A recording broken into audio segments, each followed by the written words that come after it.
Objective obviously हमारा ये है कि हम मैक्रो इकोनॉमिक स्टेबिलिटी को रिस्टोर करें, क्योंकि इस वक्त जो हमारे हालात पिछले चंद सालों से गुजरे हैं, वो अगर कोई कहे कि एक सेंटेंस में बता दें कि उसका खुलासा क्या है, तो खुलासा ये है कि पाकिस्तान की मईशत जो दुनिया की 24वीं बड़ी मईशत 2017 में बन चुकी थी, वो अनफॉर्चुनेटली वो 2022 में 47वीं मईशत बनी है।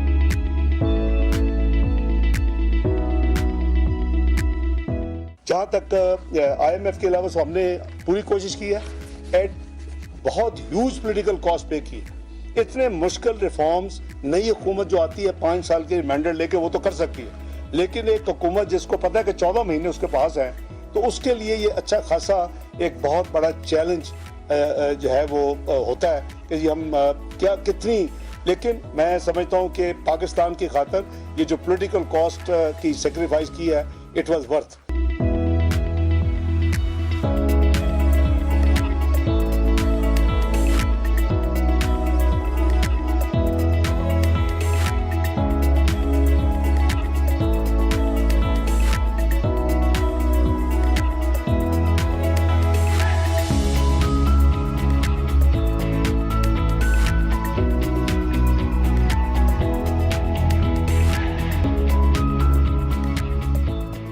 अस्सलाम वालेकुम नाज़रीन, आप देख रहे हैं नुक्ता इतराज़। मैं हूं यशवीन जमाल। नाज़रीन, वफाकी बजट जो है वो पेश कर दिया गया है, उसको लेकर बहुत ज़्यादा बात की जा रही थी, बहुत स्पेकुलेशन थी कि किस तरह का बजट जो है वो हुकूमत पेश करेगी।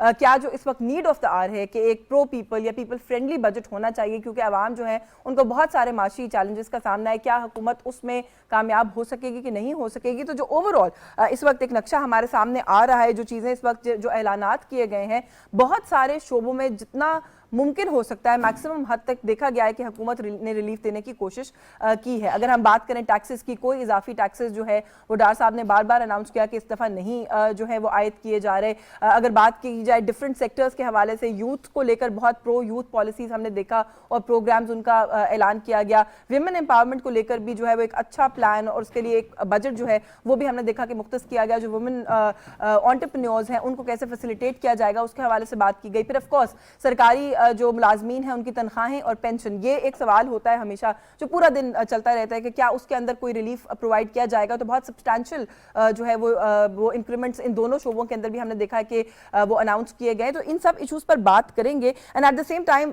फॉरेन जो हमारे पाकिस्तानीज है, ओवरसीज पाकिस्तानीज है, उनको इंकरेज करने की भी हमने देखा कि एक अटेम्प्ट की गई है, क्योंकि उन्होंने आज एक बड़ा इंटरेस्टिंग फिगर भी कोट किया अपनी तकरीर के दौरान और उनका कहना था कि जो फॉरेन रेमिटेंसेस है वो पाकिस्तान की जो एक्सपोर्ट्स है उनका 90% है, which is a very huge number. कि अगर उस तरह से हम कंपेयर करें तो इतना बड़ा अमाउंट, इतना सिग्निफिकेंट अमाउंट जो है वो खाली हमें ओवरसीज पाकिस्तानीज की तरफ से आता है। तो उन्हें मजीद मोटिवेट करने की, इंकरेज करने की जरूरत है और फैसिलिटेट करने की जरूरत है। तो उसके लिए जो खुसूसी रिमिटेंस कार्ड्स हैं उनका इजरा किया जाएगा, जिसके तहत उनको डिफरेंट तरह से फैसिलिटेट किया जाएगा। उसके अनाउंसमेंट्स हुई, उस पर भी बात करेंगे प्रोग्राम में। और एक्स फाटा जो था उसके लिए 97 बिलियन का अमाउंट जो है मुख्तस किया गया है। ये एक बहुत काबिल तारीफ चीज़ है कि इस तरह के इलाकों को मेन स्ट्रीम करने के लिए, वहाँ के लोगों को मेन स्ट्रीम पाकिस्तान का हिस्सा बनाने के लिए ये जो रकम है ये इस्तेमाल की जा सकती है और ये एक बहुत अच्छा मस्बत कदम है।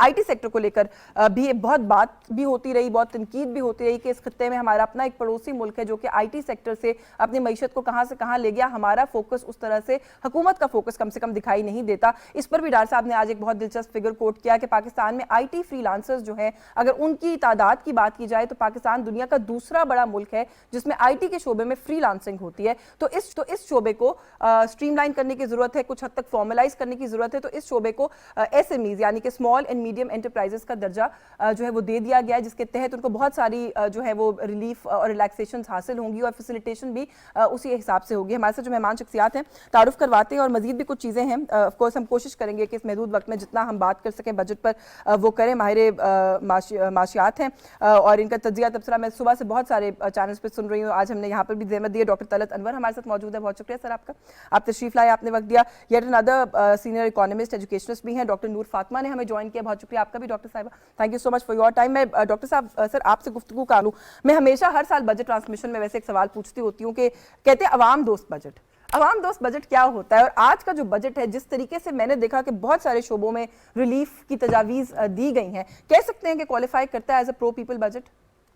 जी बिल्कुल, किसी हद तक तो क्वालिफाई करता है, क्योंकि आप देखें कि इसमें जो मराद दी गई हैं, यानी वो यूथ लोन के लिए भी पैसे जो है जवानों के लिए मखसूस किए गए हैं, लैपटॉप स्कीम है, दूसरे जो है वुमेन एम्पावरमेंट के लिए भी इन्होंने कर्ज़ों के इजरा की तजवीज़ दी है। और साथ साथ आप ये देखें कि जो सरकारी मुलाजमीन हैं जिनकी परचेजिंग पावर जो है वो इरोड हो चुकी थी तकरीबन, क्योंकि पिछले साल इन्फ्लेशन बहुत हाई था और मंथ ऑन मंथ बेसिस पे तो ये 38% तक पहुंच गया था और एनुअल इन्फ्लेशन रेट 29% है। तो गवर्नमेंट ने कोशिश की है कि यानी उनकी परचेजिंग पावर को इंटैक्ट रखने के लिए 35% जो कम आमदनी वाले तबके हैं, ग्रेड 1 से 16 तक के लिए उनकी तनख्वाहें बढ़ाने की तजवीज़ दी है, जो कि अच्छी बात है। और जो ग्रेड 17 से 22 तक है उनकी 30% से रेज देने की कोशिश की है। साथ ही साथ इन्होंने जो पेंशन है उसको भी बढ़ाने की 17.5% से बढ़ाने की तजवीज़ दी है। तो ये तमाम तबके ग्रेड 1 से 16 या पेंशनर तबका जो है ना, ये यानी अवामी तबका है और निचला तबका है जिसकी जो मिजरीज है गवर्नमेंट ने दूर करने की कोशिश की। लेकिन मैं ये कहूँगा कि 17.5% पेंशन में जो इंक्रीज़ दिया गया वो कम है क्योंकि आप देखें ना इन्फ्लेशन बहुत हाई था, पेंशनर ने भी तो गुजारा करना है, उनको सिंपल पेंशन मिलती है।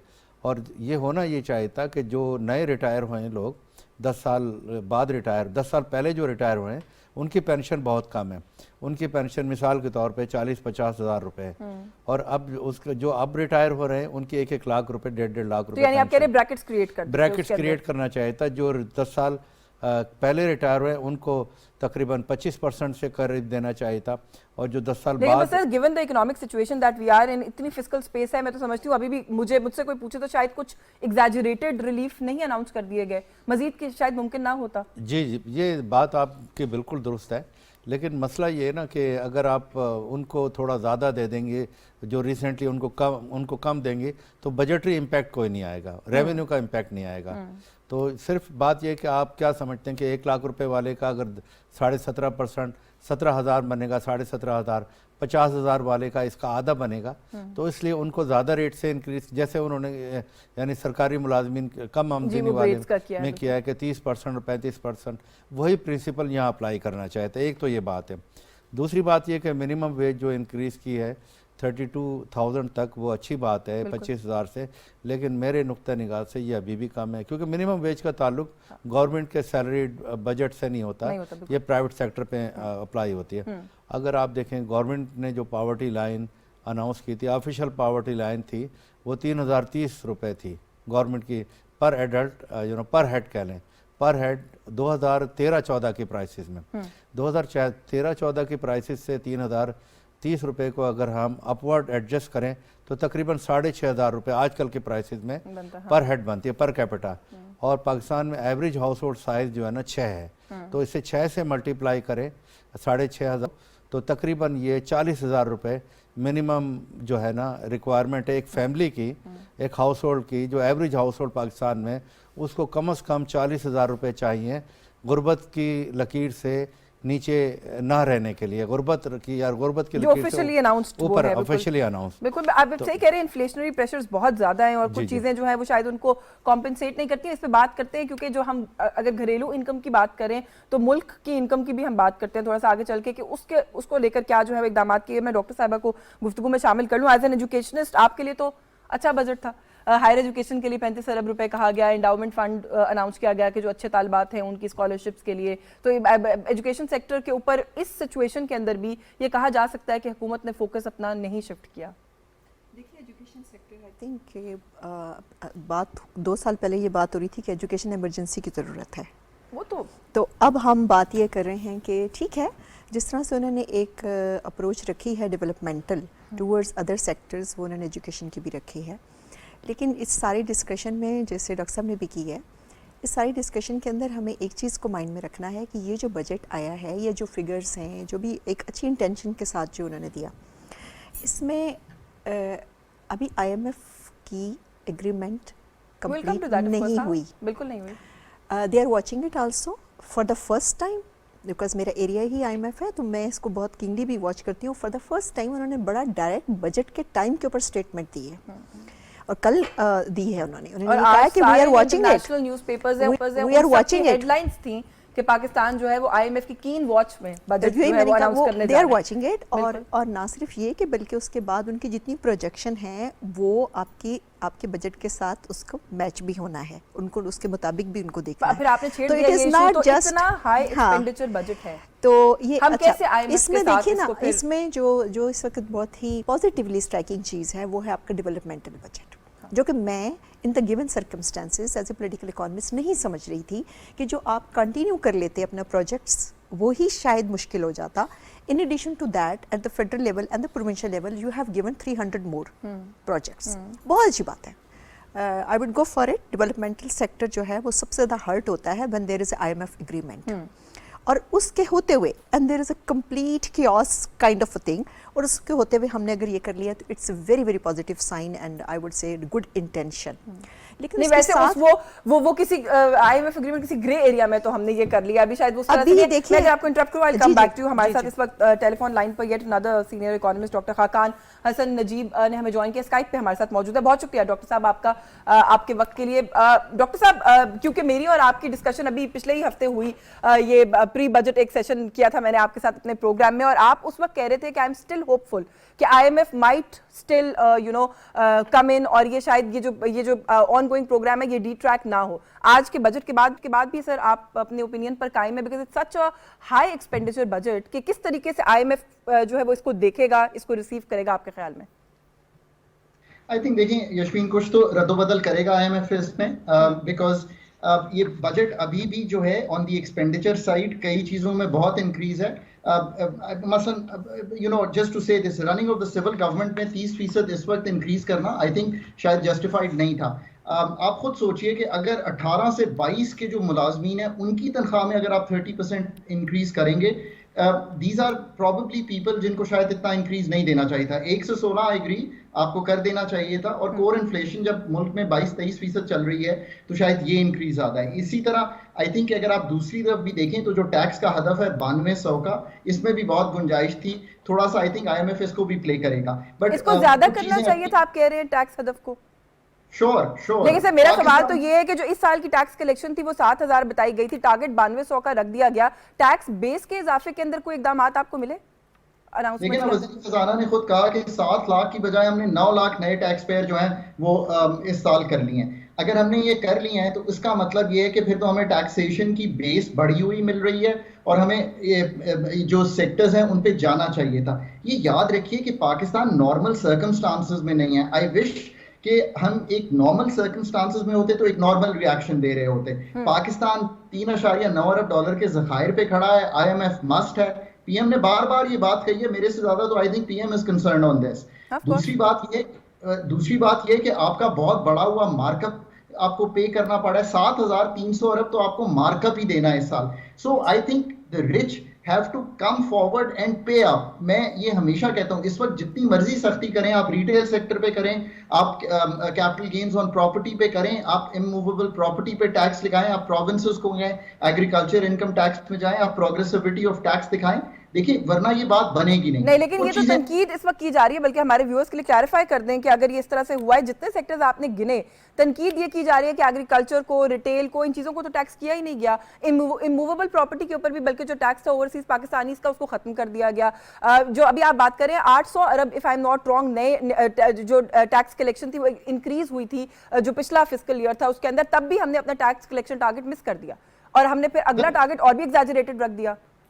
तो आप यशवीन जो कह रही हैं ये सही बात है। सो दैट्स व्हाई मैं कहता हूं कि आपको प्रोग्रेसिविटी ऑफ टैक्स तो दिखानी पड़ेगी, इन एरियाज को आपको लाना पड़ेगा। सिर्फ इतना कहना कि हमने अब उनसे सेल्स टैक्स और ये जो है, आप जरा सोचें कि पाकिस्तान में 70,000 जो इस वक्त रिटेल और होलसेल है वो हमारे टैक्स नेट में है। जो बिजली के कनेक्शन है वो 30 लाख हैं पाकिस्तान में।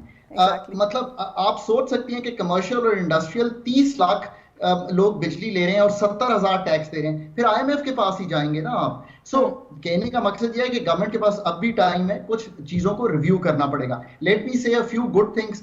इनकम सपोर्ट को बढ़ाया है, 470 किया, बेशक और बढ़ा दें, it's a good thing, IMF भी मानेगा। विमेन पे कुछ पैसे रखे हैं, गुड थिंग। यूथ के लिए आपने कुछ कहा है कि वो ले सकते हैं लो मार्कअप पे, गुड थिंग। IT सेक्टर वाला बहुत अच्छा वो है। आईटी सेक्टर गुड थिंग, अगर उनकी जितनी सिफारिशात हैं अगर आपने मान ली हैं गुड, अगर कोई रह गई हैं मान लीजिए।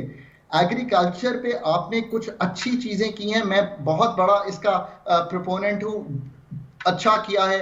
अगर सीड्स और उन पे इंपोर्ट ड्यूटी उठाई है, बहुत अच्छा किया है। So these are the good sides. IMF भी इस पे कन्विंस होगा, ज़रई मुल्क है 20%, बट दूसरी तरफ अगर एग्रीकल्चर इनकम टैक्स 4 अरब पाकिस्तान में कलेक्ट होगा जबकि बाकी पूरा मुल्क 7200 अरब का टैक्स देगा, तो that is not fair. So directionally we have started moving, but still more could be done, and we still have till 30th of June to do it. नहीं, ऑफ कोर्स हमने डायरेक्शन साइड ठीक कर ली है, lot needs to be done, इसके अंदर भी कोई शक नहीं है। बट अगेन फिर वही बात हो जाती है ना कि बहुत सारे सेक्टर्स ऐसे हैं जिनको मजीद अभी हम उसके अंदर ला सकते थे। एक चीज मैं पूछना चाहती हूँ, डार साहब ने अपनी तकरीर के अंदर कहा कि सुपर टैक्स हमने लगाया था जब हमारी पार्टी हुकूमत में आई थी उस टाइम के ऊपर, हम उसी सुपर टैक्स वाली जो कैटेगरी है उसी को प्रोग्रेसिव टैक्सेशन की कैटेगरी में लाना चाहते हैं और अब उसके ऊपर डायरेक्ट टैक्सेशन किया जाएगा। अगेन आपने क्योंकि कहा the rich must be taxed, do you think it's a good initiative, a good step?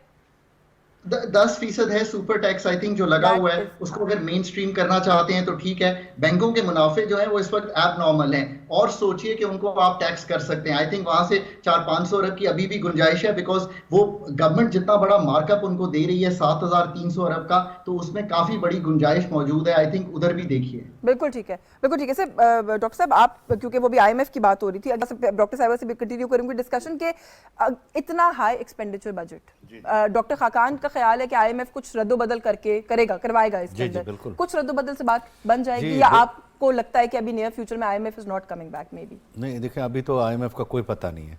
ये गवर्नमेंट ने इसका फ़ायदा उठाते हुए एक्सपेंशनरी बजट अनाउंस किया है जो एक्सपेंडिचर साइड पे हाई है, जैसा आप भी कह रहे हैं, सब लोग कह रहे हैं। क्योंकि आप देखें ना कि गवर्नमेंट के जो रेवेन्यू है, एफबीआर का रेवेन्यू 9.2 ट्रिलियन है और 2.5 ट्रिलियन जो है नॉन टैक्स रेवेन्यू है। टोटल तकरीबन 12.5 trillion tax revenue total revenue बन जाते हैं। उसमें से 5 ट्रिलियन जो है ना वो सूबों को ट्रांसफ़र हो जाएंगे, तो गवर्नमेंट के पास सिर्फ बचेगा 6.5 ट्रिलियन। ठीक है, जब 6.5 ट्रिलियन बचा है उसमें से उन्होंने डिफेंस भी 1.8 ट्रिलियन करना है, उसमें 1 ट्रिलियन जो है 1.1 ट्रिलियन पीएसडीपी करना है, गवर्नमेंट एक्सपेंडिचर है, तनख्वाहें देनी है, जो बड़ा है वो सब फाइनेंस करना, तो बजटरी डेफिसिट तकरीबन 4 ट्रिलियन से ज़्यादा हो जाएगा।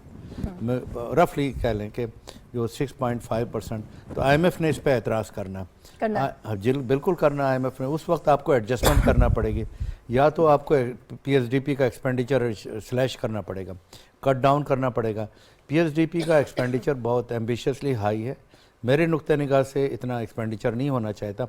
जहाँ तक तनख्वाह का सवाल है वो तो ज़रूरी है, क्योंकि पॉपुलेशन की परचेजिंग पावर नहीं रही थी, सरकारी मुलाजमीन डीमोटिवेट हो रहे थे। दूसरी बात यह कि जो गवर्नमेंट अगर सेक्टर में तनख्वाहें बढ़ती है तो एक डिमॉन्स्ट्रेशन इफेक्ट होता है, और प्राइवेट सेक्टर में भी तनख्वाहें बढ़ती हैं, तो ये ज़रूरी था कि गवर्नमेंट तनख्वाहें बढ़ाती, जो कि एक राइट स्टेप है इन माई व्यू। और इसी तरह पेंशन बढ़ाई, तो लोगों की तकरीबन जो परचेजिंग पावर इरोड हो चुकी थी हाई इन्फ्लेशन की वजह से, वो कुछ किसी हद तक वो कंपनसेट होगी। एक तो ये पॉइंट है। दूसरी बात ये कि जो आईएमएफ का नुक्ता निगाह है, आईएमएफ ने जो भी कहना है तो आप एक्सपेंडिचर एडजस्टमेंट पीएसडीपी में रह के कर सकते हैं, जो कि हाईली एम्बिशियस है। पीएसडीपी का 200-300-400 अरब रुपया भी काट दिया जाए तो, क्योंकि रोड और ये इंफ्रास्ट्रक्चर, नालियाँ, ये सारी चीज़ें बनाना इतना ज़रूरी नहीं है, आवाम को रिलीफ देना ज़रूरी है। मैं खुद हूँ, पीएसडीपी हमेशा एम्बिशियस होता है वैसे, और कट भी जाता है ड्यूरिंग द, मैं कहती हूँ मजलूम हेड है पूरे बजट का, क्योंकि सबसे ज़्यादा कट्स उसको लगते हैं हमेशा पूरे साल में। जी, मैं बिल्कुल I am for Benazir income support programme, वो इजाफा सही है, लेकिन ये भी नहीं कि आप यानी एक तरफ से एडवर्स इफेक्ट दिए जाएँ, यानी महंगाई किए जाए और बेनज़ीर इनकम सपोर्ट बढ़ाए जाए, ये तरीका दुरुस्त नहीं। या आटे की लाइनों में रख के रिलीफ दिया जाए। मेरे नुक्ते निगाह से जो सबसे ज़रूरत है इस बात की कि आप इन्फ्लेशन को कंट्रोल करें, आपको बीआईएसपी में सपोर्ट बढ़ाने की ज़रूरत नहीं होगी जब आप इन्फ्लेशन को सही तरीके से कंट्रोल करेंगे। पिछले साल जो इन्फ्लेशन रहा है वो बिल्कुल बेलगाम रहा है, हर तरह से हर आदमी अपनी कीमतें मनमानी करता रहा है। यानी कि जो वेलफेयर सपोर्ट है उसको इन्फ्लेशन के साथ एडजस्ट करने के बजाय इन्फ्लेशनरी प्रेशर को कम करने की कोशिश करें। मैं डॉक्टर साहब आईएमएफ वाली बात में चाहती हूँ थोड़ा सा तफसील से हम करें, क्योंकि अगर इफ नो आईएमएफ तो हमारा प्लान बी है कोई, are we reliant on some friends? मेरा नहीं ख्याल जी, देखिए I think we should not speculate it. ठीक है, no IMF, no I don't think so, because IMF का जो मेन ऑब्जेक्टिव है इस दुनिया में जो इस इंस्टीट्यूशन का, वो फिजिकल डेफिसिट के लिए आपको ब्रीदिंग स्पेस देना देना है। है। अब आगे कंडीशंस ठीक हैं जी कि आपने इतनी दफ़ा लिया, 22nd टाइम आप गए, आपने कभी पूरा नहीं किया या एक दफ़ा पूरा किया और इस दफ़ा आप ये नहीं कर रहे और उसके ऊपर से हमने ओवर एंड अबव तो बजट ये दे दिया है, तो naturally they have now more room to actually आपको जिसे कहते हैं ट्विस्ट करने के लिए उनके पास काफ़ी आ गया। लेकिन at the same time now they understand many things. ये जो आपका बजट है ना, इसको भी वो समझ रहे हैं कि ये देखिए पीएसटीपी की बात जैसे उन्होंने बिल्कुल राइटली की है कि आप इस वक्त पीएसटीपी में क्या सिर्फ ठीक है मेंबर्स का राइट है, लेकिन क्या वो राइट जो आप उनके डेवलपमेंटल कंस्टिट्यूंसीज में देंगे, क्या उसको आप वाकई ही इन्फ्लेशन को कम करके इक्वल एक सिचुएशन क्यों नहीं आप क्रिएट करते जहाँ पर सबके लिए वो बेनिफिट हो। सो एक तो वो चीज़ है, नेचुरली ये थोड़ा सा इसमें स्लैश आएगा। सेकंड, इसके अंदर जो मैं समझती हूँ अभी तो डिटेल्स आना बाकी है, इसके अंदर मेरा ख्याल है वो पैसा भी शामिल है जो आपका प्रोजेक्टेड है कि जी आईएमएफ के बाद आएगा आपके पास। 2-3 मुल्कों से आपको पैसा जो कमिट हुआ है वो आपको बाद में आएगा, तो मेरा ख्याल है कि वो भी उससे रिलेटेड है। डिटेल्स अभी नहीं है, सो वी कांट नहीं है। आई थिंक इसके अंदर कुछ पोर्शन जो है वो भी है जो इनका एंटिसिपेशन ये है कि हम उनसे लेंगे, तो वो तो तभी आएगा ना जब आपके पास आईएमएफ का होगा, और आईएमएफ का तब होगा जब अभी तो पहला आपका बैकलॉग तो अपनी जगह चल रहा था, ये एक नई डिबेट अब ओपन होगी इस चीज़ के लिए। तो लेकिन मैं at the same time I would से कि आईएमएफ का बेसिकली ये मैंडेट है नहीं कि वो इन चीज़ों के अंदर, लेकिन नेचुरली उन्होंने देखना है आपका रेवेन्यू, उन्होंने देखनी है आपकी प्रोडक्टिविटी, उन्होंने देखना आपकी मैन्युफैक्चरिंग, उन्होंने आपकी कैपेसिटी देखनी जो आप सेट कर रहे हैं अपनी कैपेसिटी। तो आपसे यही कहेंगे कि जब आप डेवलपमेंटल साइड पे, हालांकि डेवलपमेंटल का उनका एक कंसर्न होता है क्योंकि वो डेवलपमेंटल को सबसे पहले स्लैश करते हैं और उसके बाद वो कहते हैं कि जी आप अपना आइए, आप इन्फ्लेशन भी कंट्रोल देखें। Fundamentally poverty reduction, inflation, employment और आपका डेवलपमेंटल, ये उनका इशू नहीं है। उनका इशू है आपका ट्रेड डेफिसिट, आपका फिजिकल डेफिसिट, आपका balance of payment. Those are not very encouraging numbers, unfortunately. yes. Very encouraging. Yes. मुझे एक ब्रेक का कहा जा रहा है, हमारे साथ जो है डॉक्टर मिर्जा इख्तियार बेग साहब भी मौजूद होंगे प्रोग्राम में। ब्रेक के बाद उन्हें खुश आमदीद कहते हैं, लेकिन ब्रेक ले लें यहाँ पे, ब्रेक से वापस आके मजीद बात करते हैं इस बजट पे। हमारे साथ रहिए।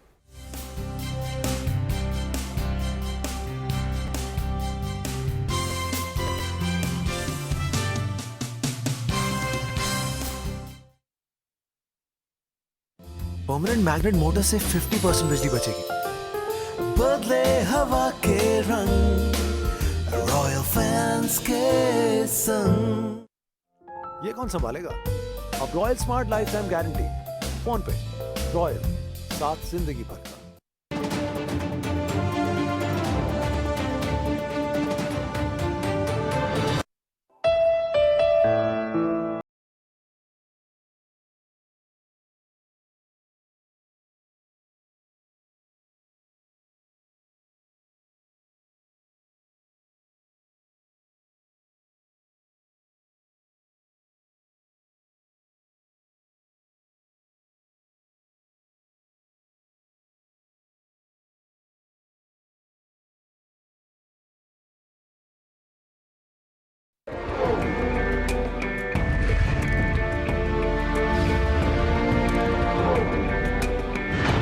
इस ममलकत पाकिस्तान में आप आज़ाद हैं अपने मंदिरों को जाने के लिए, अपनी मसाजिद को जाने के लिए और दीगर इबादत के मकामात को जाने के लिए। आप किसी भी दीन, मजहब, जात या अकीदे से ताल्लुक़ रखते हों, कार्य रियासत का इससे कोई ताल्लुक़ नहीं है।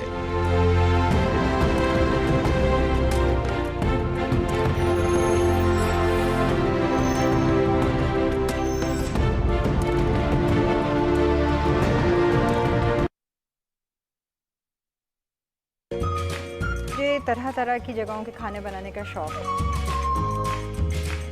बहुत मज़े की खुशबू आ रही है। हांडी के साथ आप तिल वाले कुलचे वगैरह यूज़ करें तो वो ज़्यादा अच्छे लगते हैं।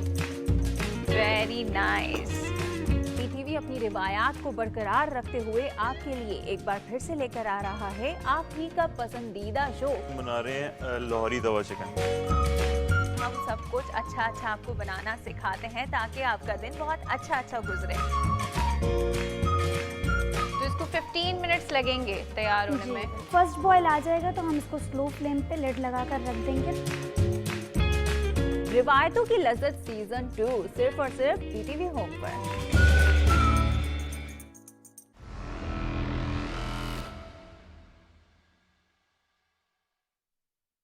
रॉयल के स्टाइलिश डिजाइन्स हर रूम को कॉम्प्लीमेंट कर रहे हैं। बिल्कुल हमारी तरह बदले हवा के रंग, रॉयल फैंस के संग।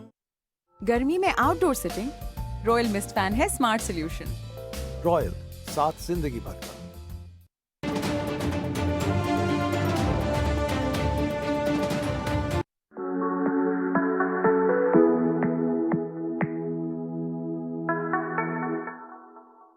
टीवी का जो नया OTT प्लेटफॉर्म खुला है टीवी फ्लिक्स के नाम से, सबके लिए हम सबको और आप लोगों को भी बहुत बहुत मुबारक हो। जरूर देखिएगा, डोंट मिस इट।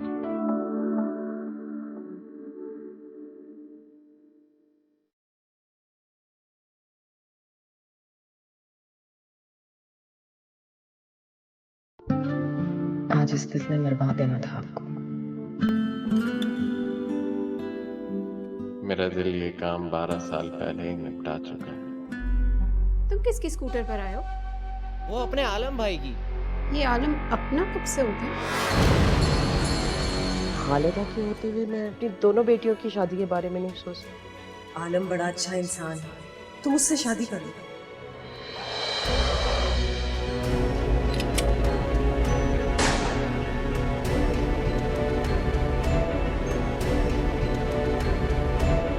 मत आए मेरी, मुझे ऐसी गुर्बत नहीं चाहिए जिसकी वजह से हम सब खतरे में पड़ जाएं।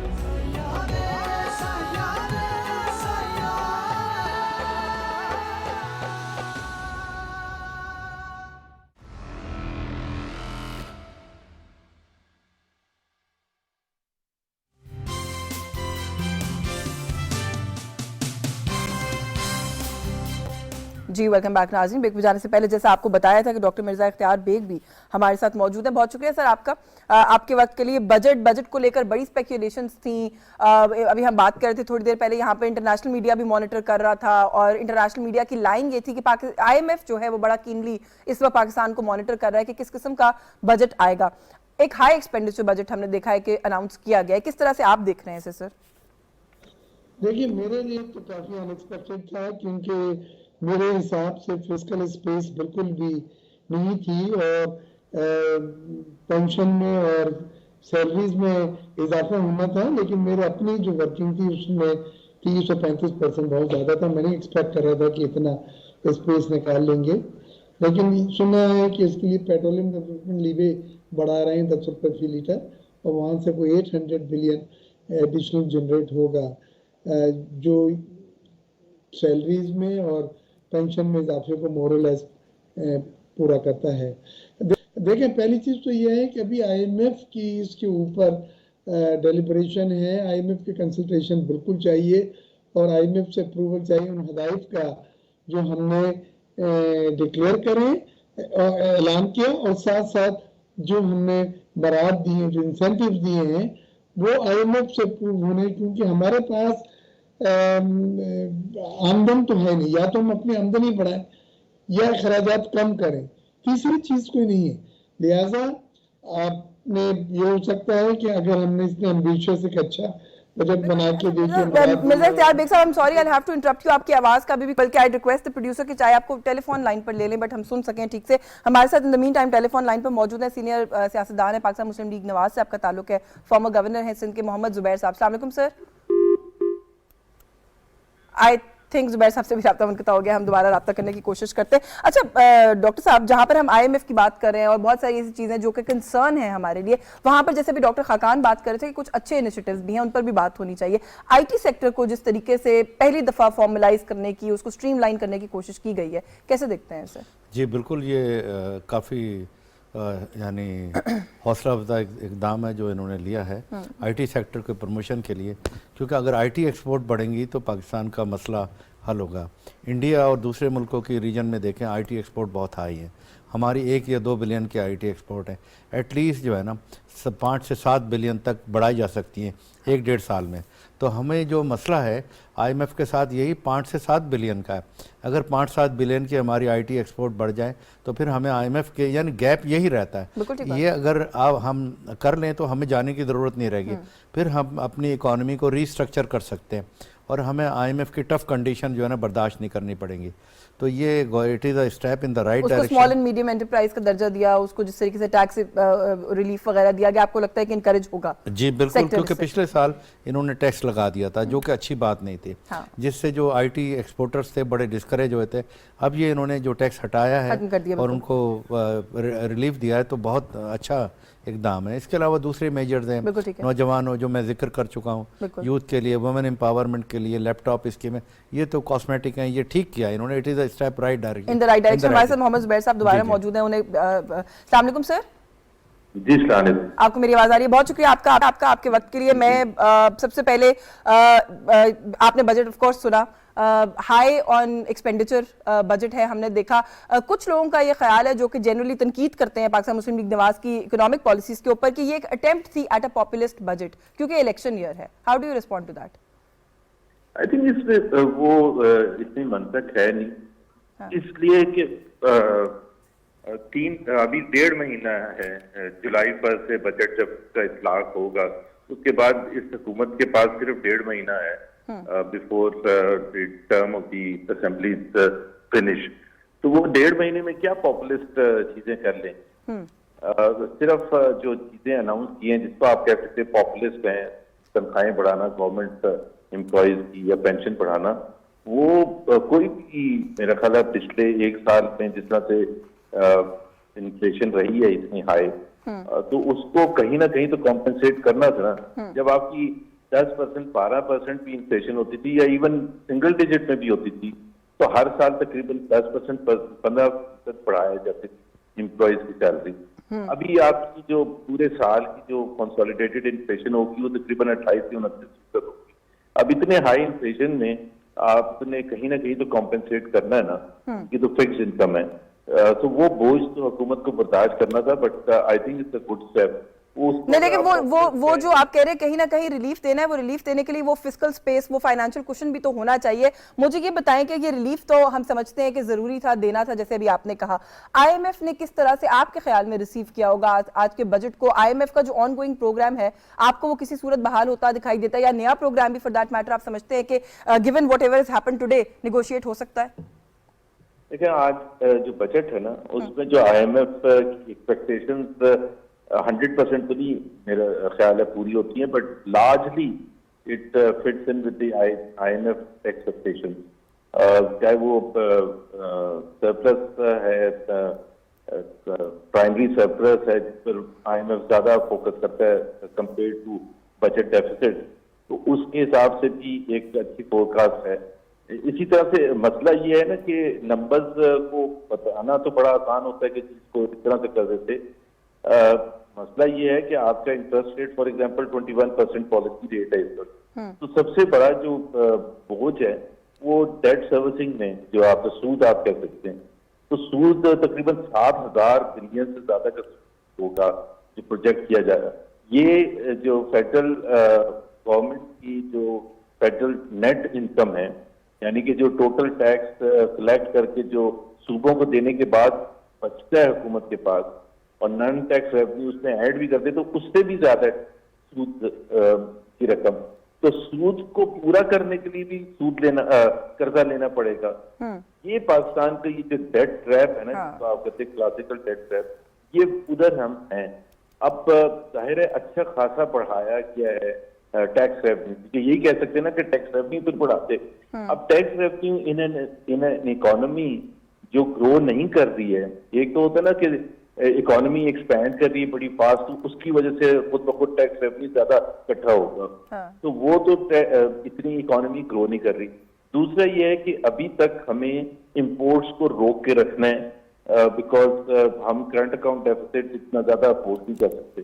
अब जब आप इंपोर्ट्स को रोकते हैं उससे भी कदगन लगती है टैक्स रेवेन्यू पर, क्योंकि तकरीबन 50% टैक्स रेवेन्यू इंपोर्ट स्टेज पर आता है जी। तो ये जाहिर है चैलेंज है हुकूमत के लिए, लेकिन मेरा नहीं ख्याल है कि इसको आप ये कह सकते हैं it's a stop cap arrangement before the new party और new government takes over in November after October election. तो उनके लिए जाहिर सी बात है इसको ऑन भी करना पड़ेगा, इसको आगे लेके जाना पड़ेगा। बट पाकिस्तान में इस वक्त जो है शदीद जरूरत है रिफॉर्म्स की, जो भी नई हुकूमत आती है।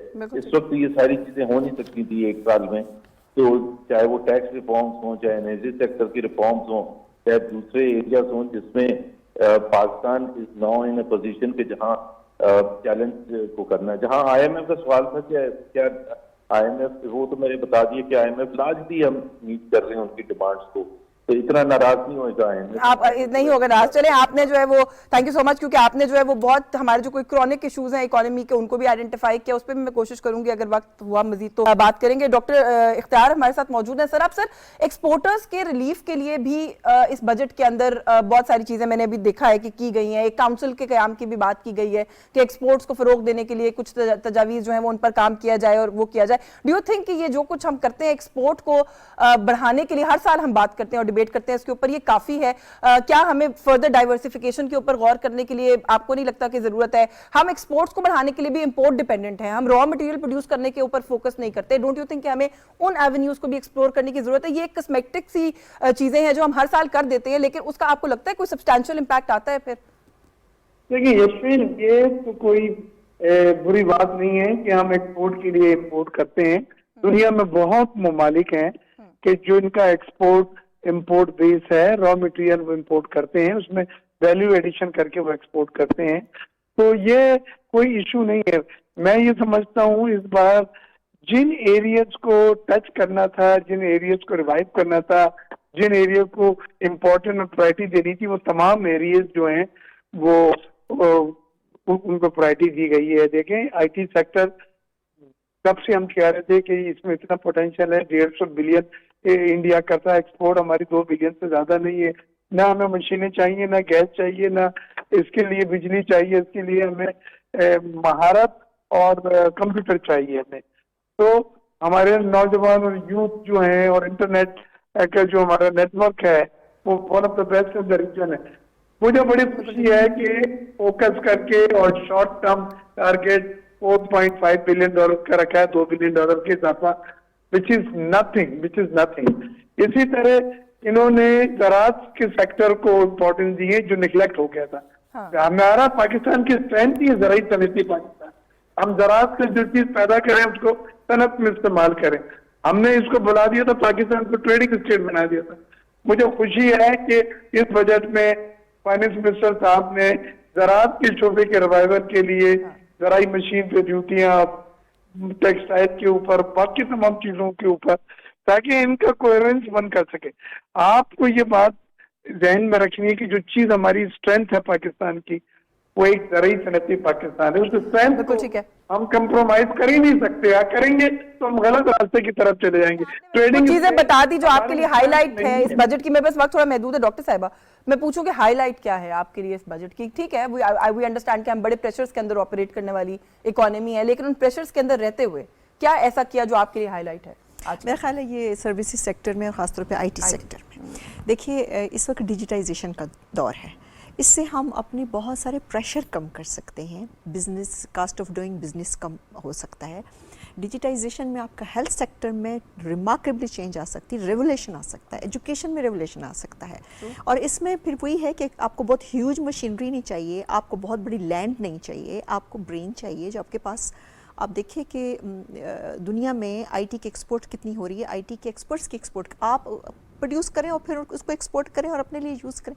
देखिए इस वक्त आपको ना ट्रेडिशनल तो बिल्कुल वही है कि आप मैन्युफैक्चरिंग करें, आप एक्सपोर्ट करें, आप इंडस्ट्रियलाइजेशन अभी हम नहीं कर पा रहे जो हमारे इस वक्त हालात हैं। मैन्युफैक्चरिंग के लिए अब आके कुछ आज अगर रिलीफ हुआ है कि छोटे जो आपके डोमेस्टिक उसको प्रोटेक्शन दें और अगर आप उसको ग्रो करें और सब्सिडी वो करें, आप जो इंपोर्ट है उसको ज़रा थोड़ा रोकें और करें, it will take time. Immediately काम जो हो सकता है वो गवर्नेंस और ये जो डिजिटाइजेशन है, this is a kind of remarkable thing जो so we should be happy कि एटलीस्ट वो डायरेक्शन जो है और being women, I would say the women वो तो है जो बिल्कुल उन्होंने किया और वो करना चाहिए। वुमेन एंटरप्रेन्योर्स के लिए सहूलियात की बात की गई है वो, क्योंकि देखिए इस वक्त जो हमें समझना पड़ेगा दुनिया पूरी में जो आपका गवर्नमेंट है ना वो जॉब प्रोवाइडर नहीं है।